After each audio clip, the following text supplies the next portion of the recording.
Ya, selamat siang. Nama saya Randi Palguna Kayasa dengan NRP 5025231020 dari kelompok 7. Nah, di sini saya mengerjakan tugas kelompok bersama teman saya yaitu Igusti Ngurah Arya sama juga Kadek Fajar Pramakta.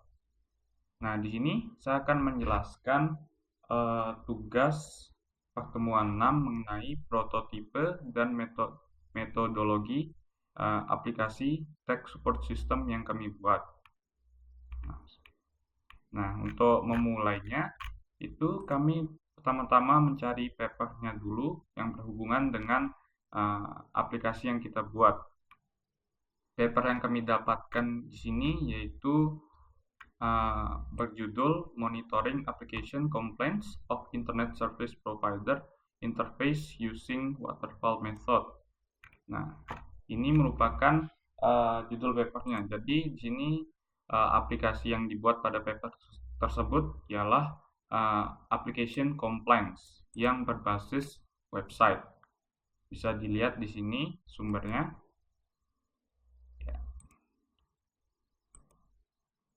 Nah, ini papernya sendiri menggunakan metodologi waterfall. Jadi di sini untuk latar belakang dari aplikasi ini ialah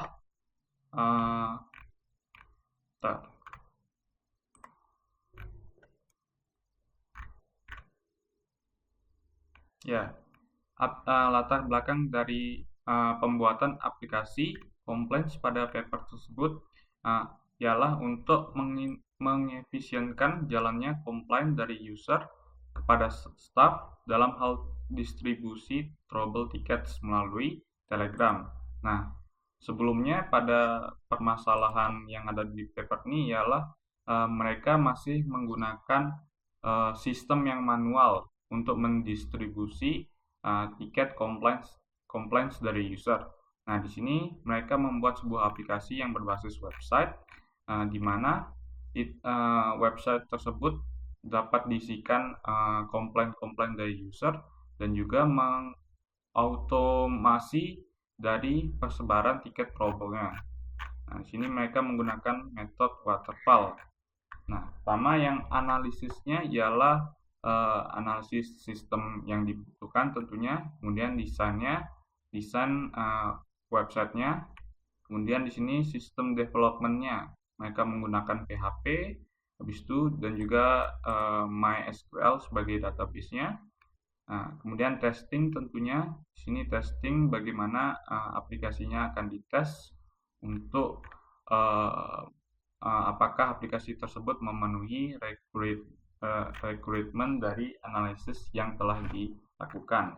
Kemudian di sini ada implementasi. Implementasi itu maksudnya ialah tahap deployment-nya dan juga bagaimana aplikasi tersebut sudah dipakai di lingkungan yang benar-benar terjadi. Jadi di sini aplikasinya itu di-deploy dan digunakan oleh user dan adminnya. Nah, kemudian di sini ada use case diagram dan juga class diagramnya. Nah, untuk desain atau hasil dari aplikasinya itu sendiri ialah menggunakan web base. Bisa dilihat di sini ada dashboard data in, kemudian ada Telegram. Ini menunjukkan bahwa data-data yang dimasukkan dalam website tersebut itu bisa diautomasi menggunakan Telegram bot untuk menyebarkan informasi komplain ke Telegramnya. Jadi sudah diautomasi menggunakan sistem yang telah dibuat baru ini. Nah, dari sana kita mengambil inspirasi untuk membuat aplikasi yang ingin kita buat.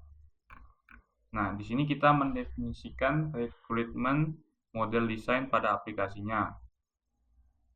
Nah, di sini aplikasi yang akan kami buat merupakan sebuah web tentunya kita mengambil aspirasi dari paper tersebut, di mana dalam web yang kita buat itu user dapat memberikan komplainnya di dalam sebuah input.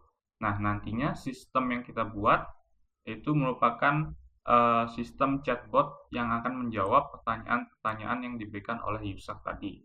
Nah, jika pertanyaan yang diberikan user itu tidak bisa ditanggapi atau direspon uh, oleh chatbotnya berdasarkan database yang telah kita buat, nah maka chatbot tersebut akan memberikan sebuah kontak lebih lanjut untuk menghubungi sebuah staff yang mungkin bisa menangani hal tersebut secara spesifik. Nah, ini aplikasi yang kita buat, kita sebut sebagai aplikasi HelpThing. Nah, aplikasi HelpThing merupakan aplikasi web-based chatbot. Nah, di sini untuk tahapan rekrutmennya. Mungkin tahapan rekrutmennya itu sebagai berikut. Nah, tahapan rekrutmen pada aplikasi Helping meliputi penentuan kebutuhan tentunya. Kebutuhan-kebutuhan yang diperlukan agar website atau aplikasi tersebut bisa dibangun sebagai landasannya. Nah, aplikasi ini harus memungkinkan pengguna untuk menyampaikan komplain atau pertanyaan melalui antarmuka web. Nah, kemudian chatbot otomatis akan diprogram untuk memproses pertanyaan dan memberikan jawaban secara langsung. Jadi user memberikan pertanyaan dan chatbot akan memberikan jawaban secara langsung. Nah, jika chatbot tidak memberikan solusi, maka akan ditampilkan sebuah informasi kontak staff untuk bantuan lebih lanjut. Nah, itu merupakan rekrutmennya. Kemudian rekrutmen tambahannya ialah sistem harus responsif. Yang dimaksud ialah dapat di-port ke berbagai device. Ya, ukuran screen dari device itu kemudian aman tentunya dan juga mudah diakses melalui berbagai perangkat serta mampu beroperasi secara terus-menerus untuk memastikan pelayanan yang efisien. Nah, itu untuk rekrutmen dari aplikasi yang kami buat, yaitu aplikasi chatbot atau text support system bernama HelpSync. Ya, sekian dari saya. Kemudian tahapan-tahapan waterfall selanjutnya yaitu desain, implementasi, dan seterusnya itu akan dilanjutkan oleh teman saya. Sekian dari saya, terima kasih.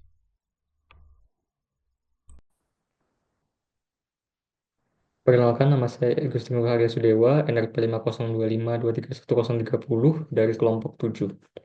Di sini saya akan mempresentasikan mengenai prototype support system yang kami buat, yang kami namakan Helping Internet Chatbot. Dan di sini saya akan menjelaskan bagian desain. Pada desain, kami akan membuat use case diagram yang akan digunakan untuk memahami alur dari aplikasi yang akan dibuat.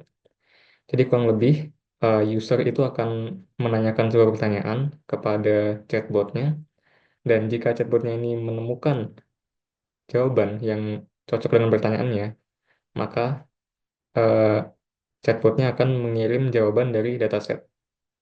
Tapi jika tidak, maka akan dikirim default response-nya. Nah, untuk sketsa aplikasi, kami menggunakan aplikasi Paint karena kita hanya ingin membuat layout dari aplikasi. Sedangkan untuk perias, kami langsung desain langsung pada CSS-nya. Jadi kurang lebih sketsanya adalah sebagai berikut. Di sini itu adalah bagian di mana user mengetikkan inputnya, dan setelah user enter inputnya, maka inputnya akan masuk dalam sini dan diberikan jawaban oleh chatbot di bagian kiri sini. Nah, untuk alur dari fungsi-fungsi aplikasi ini itu sebagai berikut. Pertama, untuk memuat jawaban digunakan fungsi load answers yang memuat data jawaban dari file answer.json dan menyimpan dalam array answer array setelah dipecah menjadi kata-kata individual. Jadi di sini ada load answers yang digunakan dan definisinya sebagai berikut. Diambil file answer.json dan kurang lebih ditaruh ke answer array. Ini adalah hasil file answer.json-nya. Jadi ini adalah mapping pertanyaannya dan jawabannya.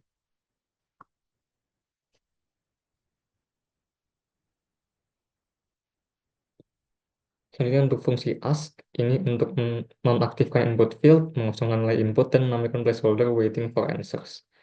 Membuat elemen baru untuk menambahkan keluhan pengguna di red chat, dan memanggil fungsi initialize answer untuk memulai proses pencarian jawaban. Jadi di ask ini akan dibuat placeholder yaitu waiting for answers, dan akan menunggu hingga user mulai input pertanyaannya. Jadi misal jika saya masukkan tes dulu sini akan terlihat ada waiting for answers sebagai placeholdernya. Oke. Kemudian fungsi get answer ini untuk memecah keluhan pengguna menjadi kata-kata individual dan mencari jawaban yang paling sesuai dari array answer. Dan setelah itu dikembalikan jawaban dengan kecocokan tertinggi atau pesan default jika tidak ada kecocokan. Berikut untuk function get answer. Jadi eh, dicek apakah ada kata yang cocok dengan pertanyaannya, maka di-increment jika ada, dan dicari untuk greatest match atau kata yang paling banyak cocok, dan akan dikembalikan jawaban yang terbaik dari match yang greatest. Tapi jika tidak ada yang cocok katanya, maka akan diberikan default response sebagai berikut. Sebagai contoh, di sini misal tes ini tadi, karena nggak ada yang cocok dengan dataset di answer.json, maka dia akan memberikan default. Tapi jika misal mengambil seperti no internet atau internet is slow sini,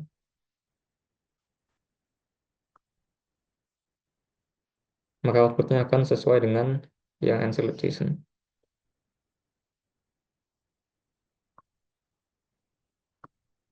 Oke, terus selanjutnya, fungsi initialize answer ini untuk menginisialisasi variabel untuk jawaban yang akan ditampilkan dan menambahkan elemen jawaban ke chat scrollable. Lalu akan scroll ke bagian bawah dan memulai animasi thinking dengan memanggil answer thinking. Jadi di function initialize answer, ya ini kurang lebih mengambil jawabannya, dan setelah jawaban di enter akan menggunakan function answer thinking. Dan mungkin untuk sekalian, answer thinking itu sendiri itu menambahkan titik-titik secara bertahap untuk mensimulasikan proses berpikir, kurang lebih.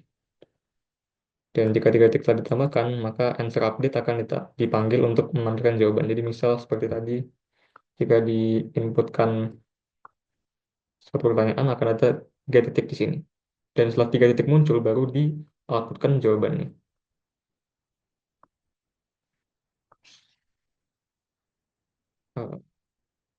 Ya, ini answer thinking akan melakukan titik, dan setelah 3 titik, maka akan pindah ke answer update. Dan answer update itu sendiri, itu menampilkan jawaban satu karakter pada satu waktu, dan jika seluruh jawaban telah ditampilkan, akan memanggil finish answer callback. Jadi ini, setiap indeksnya akan ditampilkan satu persatu, dan setelah selesai semuanya, maka akan di finish answer callback. Di mana finish answer callback itu sendiri itu mengaktifkan kembali input field dan mengizinkan pengguna untuk mengajukan keluhan lain. Sebagai berikut, nanti diberi placeholder baru yaitu ask again.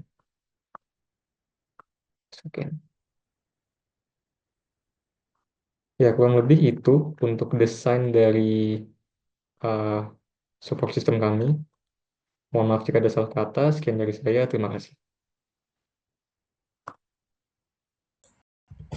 Baik, perkenalkan saya Katik Fajil Pramata Sudana dengan NRP 5125231185, dan sekarang saya akan menjelaskan mengenai implementasi dari aplikasi yang kami buat.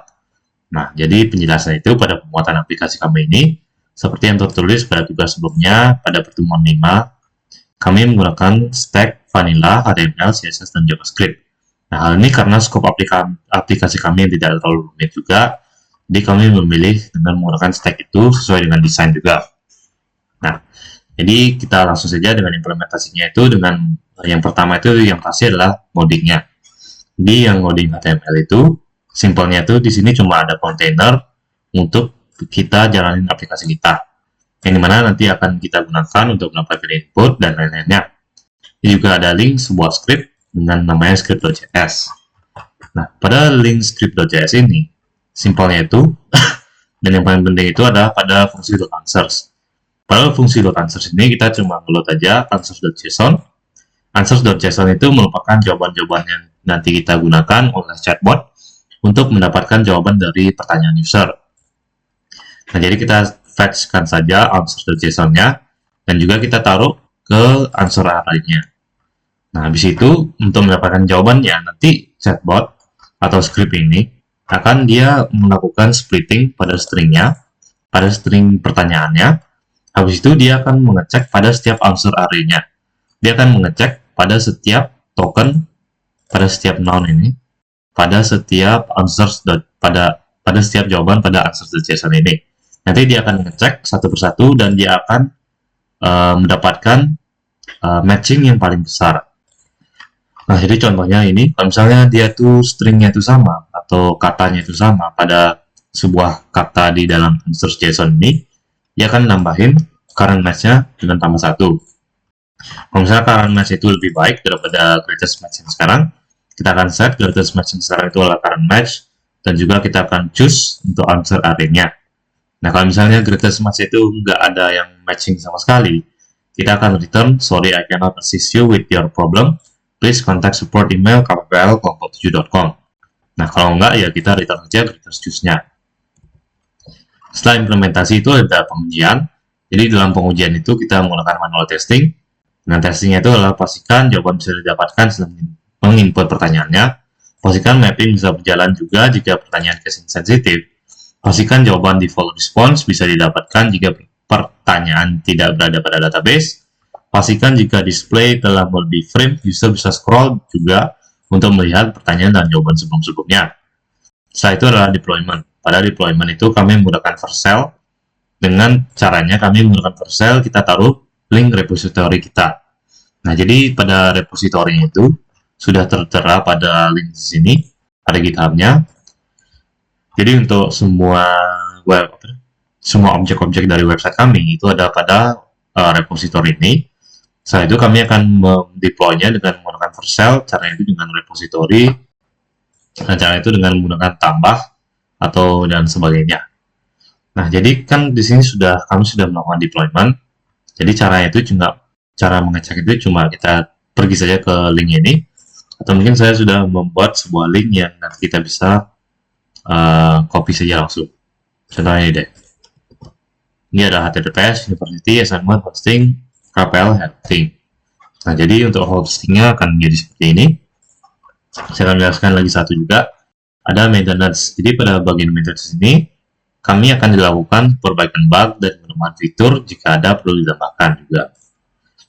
Nah, setelah itu kami akan demokan untuk aplikasi yang kami buat. Jadi untuk aplikasi yang kami buat itu sudah terbilang tadi, itu merupakan sebuah chatbot, ini mana chatbot ini akan meng-greet user, "Hi, what's your internet problem?" Dan setelah itu user akan menaruh pertanyaannya di dalam input box yang sudah tertera di sini. Misalnya contoh, please me, why my internet is so slow. Saat kita menanyakan itu, seharusnya jawabannya itu sudah ada di dalam answers.json-nya. Seperti yang ada di sini, internet is slow, itu ada di dalam answers.json-nya. Jadi kalau misalnya kita tanya chatbot-nya dengan kata kunci internet is so slow, itu tidak harus sesuai persis internet is slow. Kita bisa menambahkan kata-kata lainnya, nanti chatbot akan melakukan matching dan mengeluarkan jawaban yang paling terbaik. Nah, setelah itu misalnya contoh ini, why my file upload speed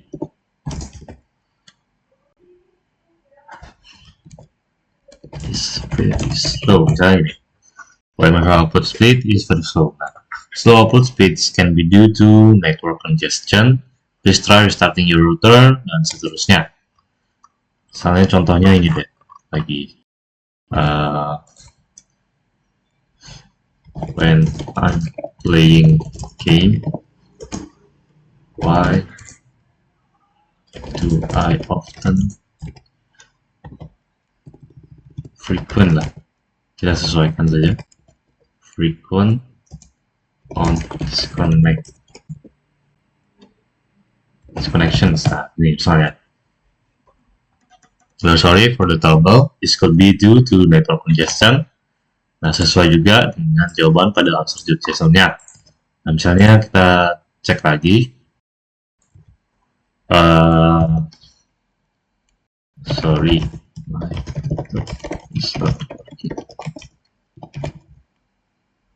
how do I solve it? Please check if your router is properly connected and power on. Nah, jadi sesuai dengan yang ada di sini. Nah, jadi kan setelah kita melakukan itu, kita akan melakukan testingnya juga dengan sesuai ini, kan menginput pertanyaan sudah. Setelah itu kita akan cek yang case insensitive. Misalnya sama deh. Why my file misalnya gini.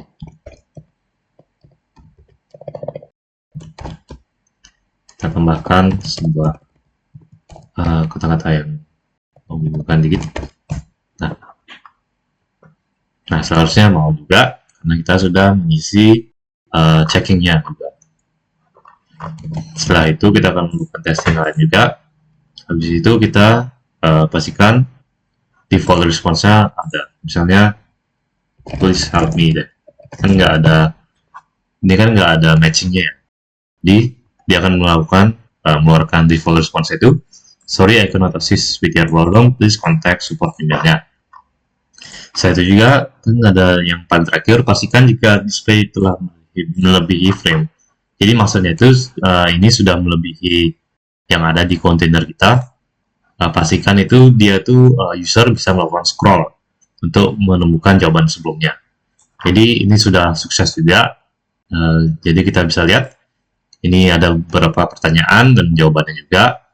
Setelah itu kita bisa melakukan scroll karena sudah melebihi frame-nya. Nah, ya, jadi sekian dari presentasi dari kelompok kami. Kami mohon maaf jika ada kesalahan kata.